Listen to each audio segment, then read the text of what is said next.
अस्सलामुअलैकुम नाजरीन कराम, नई वीडियो में आपको खुश आमदीद कहते हैं। एक जानिब बल्ले का निशान खतरे में है। काजी फायज ईसा अपने रिवायती तासुब का मुजाहरा करते हुए अपना माइंड डिस्क्लोज कर चुके हैं और यूं लगता है कि आज पाकिस्तान तहरीक इंसाफ से बल्ला छीन लिया जाएगा। दूसरी जानिब आम इंतखाबात 3 माह के लिए मुलतवी कराने की एक और करारदाद सेनेट में जमा करवा दी गई है, जिसमें कहा गया है कि सिक्योरिटी के पेश नज़र इंतखाबात 3 माह के लिए मुलतवी किए जाएं। अब पाकिस्तान तहरीक इंसाफ का बल्ले का निशान पेशावर हाई कोर्ट 2 दिन पहले वापस कर चुकी है।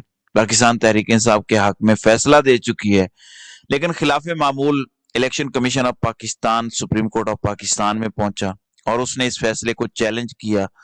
2 इंपॉर्टेंट इस वक्त हेयरिंग्स हैं। एक हेयरिंग हुई है पेशावर हाई कोर्ट में, पहले मैं उस पर बात करूंगा, जबकि बल्ले के निशान पर आज मुतवक्के फैसला क्या होगा। आज इब्तदा में हामिद खान ने बहुत अच्छी मूव की और उस मूव के नतीजे में उन्हें अंदाजा हुआ कि सियासी और अदालती दर्जा हरारत कमरा नंबर 1 में क्या है। चीफ जस्टिस काजी फायजा के ज़हन में इस वक्त क्या चल रहा है, उसको समझने में उन्हें बहुत आसानी हुई। दूसरी कुछ और भी बातें हैं, उस पर आगे चलकर बात करते हैं।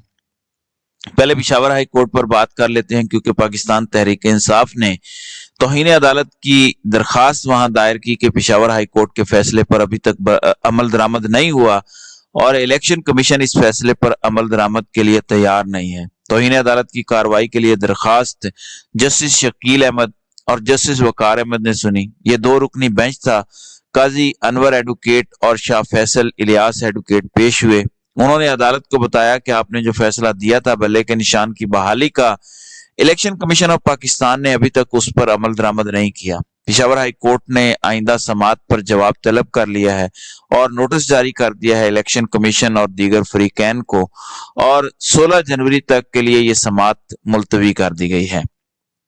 दूसरी जानिब उसके बाद एक और केस था पेशावर हाई कोर्ट में, और वो था पीटीआई उम्मीदवार को हाई कोर्ट के हाथे से उठाया जाना। उनको गिरफ्तार किया गया, उठाया गया। इस पर जस्टिस शकील अहमद ने नोटिस लिया हुआ था और इसमें मुकदमा जेर समात था। उन्होंने पुलिस को बुलाया और कहा कि बहुत संगीन नौयत के इल्जामात हैं। एसपी ने कहा कि ये मेरा इलाका नहीं है, ये कोहाट पुलिस थी, ऐसा ना हो हम दोनों के खिलाफ कार्रवाई करें। आईजी और चीफ सेक्रेटरी को चीफ जस्टिस ने तलब किया और उन्होंने यकीन दहानी करवाई थी कि अहाता अदालत में ऐसा कुछ नहीं होगा और अदालत के अहकामात पर अमल दरामद किया जाएगा, लेकिन ऐसा नहीं हो रहा। आपने देखा कि इनके खिलाफ इल्जाम किया है, ये किस किस केस में मतलूब हैं। ये सब जस्टिस शकील ने कहा कि एक शहरी के भी हुकूक होते हैं, बगैर किसी सबूत के कैसे गिरफ्तार किया जा सकता है, आप कानून के पाबंद हैं। फिर हाई कोर्ट के हाथे से कैसे गिरफ्तार किया गया, सुप्रीम कोर्ट के वाज़ेह अहकामात हैं कि अदालत के हाथे से किसी को गिरफ्तार नहीं किया जाएगा। फिर जैसे शकील ने कहा कि अदालतों के सामने से लोगों को गिरफ्तार करेंगे तो फिर लोग कहाँ जाएंगे, और क्या आप ये चाहते हैं कि मुल्क में जंगल का कानून राइज हो, लोग अदालत से इंसाफ के लिए आते हैं, एक दिन आपने उसको गैर कानूनी तौर पर रखा, इसकी कीमत क्या देंगे। ये जस्टिस वकार ने कहा 24 करोड़ अवाम को इस तरह कंट्रोल नहीं कर सकते। आइन और कानून पर अमल दरामद के बगैर कोई मुल्क नहीं चल सकता।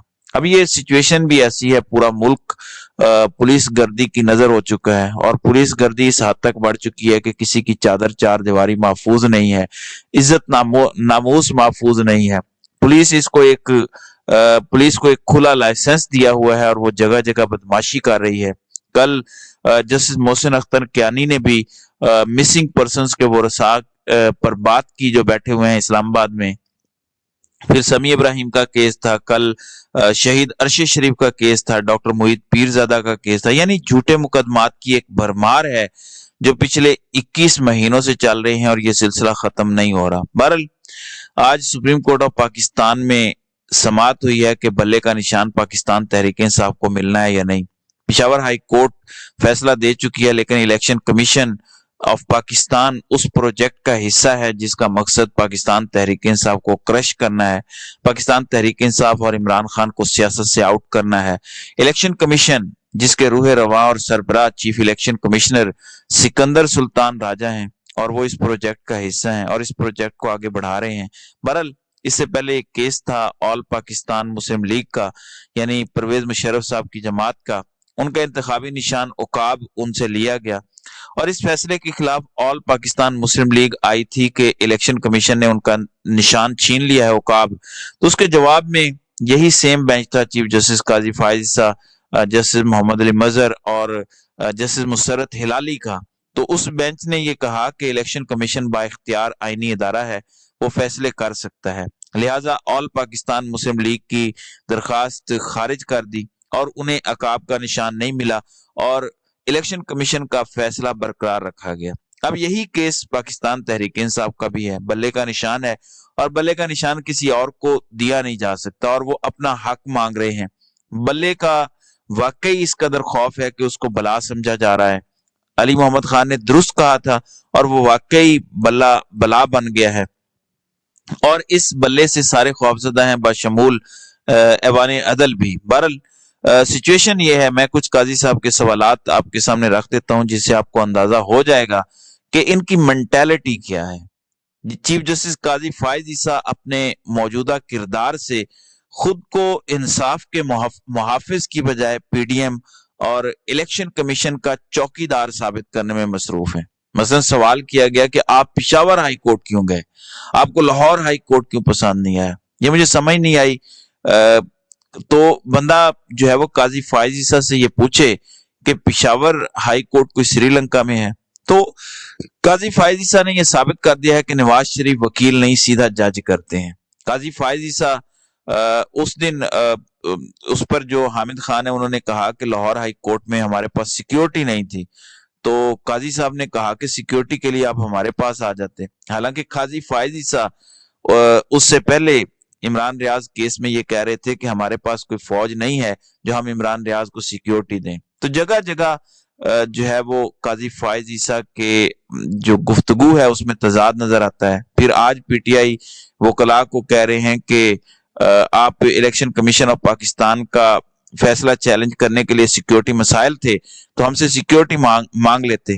پھر chief election commissioner P T I جو ہیں وہ نیاز اللہ نیازی نے کہا کہ واٹس ایپ پر لوگوں کو بتایا گیا تھا اور لوگ وہاں پہنچے تھے، ویڈیو بھی موجود ہے جسے ہم عدالت میں چلا لیتے ہیں۔ تو قاضی فائز عیسیٰ نے اس کا جواب دیا کہ ویڈیوز باہر جا کر چلائیں، ہم دستاویزات پر کیس چلاتے ہیں۔ پھر قاضی صاحب فرماتے ہیں کہ میرا طریقہ کار شاید لوگوں کو پسند نہیں، یا شاید پسند ہے، پتہ نہیں۔ بڑا ہی کمال کا جو ہے وہ ضلع سبحانی کا طریقہ کار ہے، کسی کو نہ وہ بولنے دیتے ہیں اور خود ہی وہ وکیل بھی بن جاتے ہیں اور خود ہی وہ جج بھی بن جاتے ہیں۔ پھر قاضی صاحب نے کہا کہ الیکشن کمیشن ایک آئینی ادارہ ہے، اس کے کام میں کوئی ادارہ مداخلت نہیں کر سکتا۔ اگر الیکشن کمیشن کوئی غیر آئینی کام کرے تو پھر معاملہ دیکھا جا سکتا ہے۔ الیکشن کمیشن کے وکیل کو کیس کے حقائق سے آگاہ کرنے دیں۔ پارٹی الیکشن کمیشن کی تقرری کی دستاویزات کہاں پر ہیں، جس پر حامد خان نے کہا کہ عدالت باضابطہ نوٹس جاری کرتی تو آج دستاویزات لے کر آتے۔ پھر قاضی صاحب نے پی ٹی آئی وکلاء سے یہ بھی استفسار کیا کہ پی ٹی آئی کے انٹرا پارٹی انتخابات کہاں ہوئے، کیا کسی ہوٹل میں منعقد ہوئے یا کسی دفتر یا گھر میں، اور یہ بھی پوچھا کہ کیا پی ٹی آئی کے پاس کوئی ایسا نوٹیفیکیشن موجود ہے جس سے ظاہر ہو کہ پارٹی الیکشن کس جگہ ہوئے۔ تو تحریک انصاف نے بتایا کہ انٹرا پارٹی انتخابات چمکنی گاؤں کے ایک گراؤنڈ میں ہوئے۔ اس پر مسرت ہلالی نے استفسار کیا کہ انٹرا پارٹی انتخابات کے انعقاد کے لیے خیبر پختونخوا کے ایک چھوٹے سے گمنام گاؤں کا کیوں انتخاب کیا گیا، اور قاضی صاحب نے کہا کہ ریکارڈ پر تو کچھ نہیں ہے کہ پشاور میں جس جگہ پارٹی الیکشن ہوئے۔ انہوں نے استفسار کیا کہ پارٹی ارکان کو کیسے معلوم ہوا کہ ووٹ ڈالنے کہاں جانا ہے، تو اس پر نیاز اللہ نیازی نے کہا کہ واٹس ایپ کے ذریعے اراکین کو مقام کے بارے میں بتایا گیا اور لوگ پہنچے بھی، اور اس حوالے سے ایک ویڈیو موجود ہے، اگر عدالت اجازت دے تو اسے کمرہ عدالت میں دکھایا جا سکتا ہے۔ تو اس پر قاضی صاحب نے پھر ویڈیو چلانے سے منع کیا۔ تو یہ اس وقت کی جو صورتحال ہے وہ دکھائی دے رہی ہے بڑے واضح طور پر، جس طریقے سے قاضی صاحب کیس کو لے کر چل رہے ہیں۔ صاف محسوس ہوتا ہے کہ قاضی صاحب کسی بھی صورت پی ٹی آئی کو انتخابات میں بلے کے نشان کو دینے کو تیار نہیں ہے۔ پھر انہوں نے یہ بھی کہا کہ جب جو ہے وہ गुज़श्ता माह 2 दिसंबर से पहले पीटीआई के इंटर पार्टी इलेक्शन कब हुए थे, जिस पर उन्हें बताया गया कि गुज़श्ता माह 8 जून 2022 को हुए थे, जिन्हें इलेक्शन कमीशन ने कलअदम करार दिया। तो अदालत ने इस्तफसार किया कि क्या इलेक्शन कमीशन का इंतखाबात को कलअदम करार देने का हुक्म चैलेंज हुआ था। तो मखदूम अली खान ने बताया कि यह फैसला पीटीआई की जानिब से लाहौर हाई कोर्ट में चैलेंज हुआ था, जो लार्जर बेंच को रेफर किया गया, लेकिन फैसला ना हो सका। तो अदालत ने रिमार्क्स दिए कि जब एक फैसला लाहौर हाई कोर्ट में जेर इल्तवा था तो पेशावर हाई कोर्ट ने इस फैसले को कैसे सुन लिया। तो बैरिस्टर गौर का कहना था कि पार्टी इंतखाबात की हद तक लाहौर हाई कोर्ट वाला केस गैर मौसर हो चुका है, और चूंकि नए इलेक्शन पेशावर में हुए थे इसलिए पिटीशन वहीं दायर की गई। तो चीफ जस्टिस ने पीटीआई वकला को यकीन दहानी करवाते हुए कहा कि इलेक्शन कमीशन आपको इंतखाबी निशान नहीं देना चाहता, लेकिन अगर आपका बनता है तो हम आपको इंतखाबी निशान देंगे। लेकिन लगता नहीं है। काजी साहब की मुनाफकत जिस तरह से है वो आहिस्ता आहिस्ता खुलती जा रही है। देखते हैं कि आगे मजीद क्या होता है।